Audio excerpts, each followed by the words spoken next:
Between 50 and 80% of adults in the United States have some degree of dental anxiety. More than 20% of adults do not see a dentist regularly, and 9 to 15% avoid dental care altogether. There is already some fear associated with going to the dentist. Bills and fees don't make this experience any better. For dental practices, I'm sure the goal for most is to give your patients the most convenient and pain-free experience as possible, physically and financially. The point of this video is not to persuade you into using a fee-for-service plan, but simply to inform you a bit more on what it is exactly. Fees for services are used across industries, but today we're specifically brushing up on the dental industry. So let's get to the root of what a fee-for-service is in dental. A fee-for-service is a charge that is given to a patient or client at the time of their service, whether it be a visit, test, or procedure. Think quantity over quality. When a doctor or healthcare provider implements a fee-for-service charge, they are receiving 100% of the profit for services that they perform. Each service is a separate charge, giving healthcare practices the incentive to provide more treatments. Some common dental offerings include teeth cleaning, teeth whitening, extractions, veneers, and braces or Invisalign.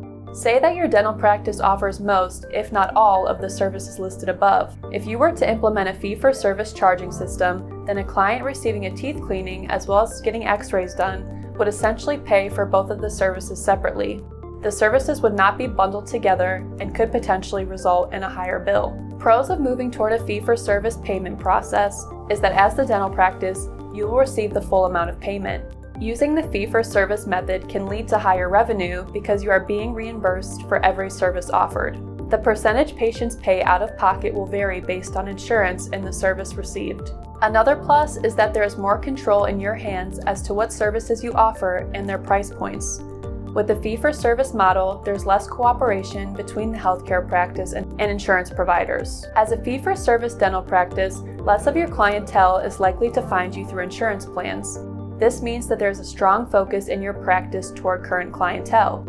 You have the opportunity to create stronger bonds and relationships between your recurring clients. Some people see the fee-for-service method as more service options for patients, while others see it as an unnecessary service offerings that healthcare practices are putting out to generate more revenue. When unnecessary services are being offered and the quality of them is not sufficient, less business may be the result. A bit more time will be allocated toward billing and claim processing with the fee-for-service method as well, to make sure that everything is in check. This can cause higher costs and lower efficiency within your practice. If you are a fee-for-service provider, then this means that you are an out-of-network practice. Out-of-the-network providers are not included in many network plans that insurance providers offer.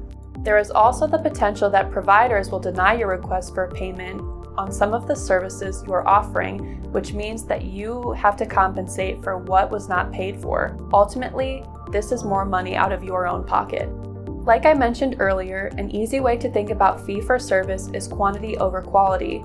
Since there is a sense of incentive for providers to perform more services, fees for services can result in higher healthcare costs. If you like the idea of taking a more controlled approach in how you structure your offerings and services, then the fee-for-service method might be something you explore. If not, that's okay, as there are all other sorts of methods you can use. The general shift in healthcare currently is more toward quality and value-based care. As healthcare costs increase, the general public is not going to want to spend more money than necessary for unnecessary added services.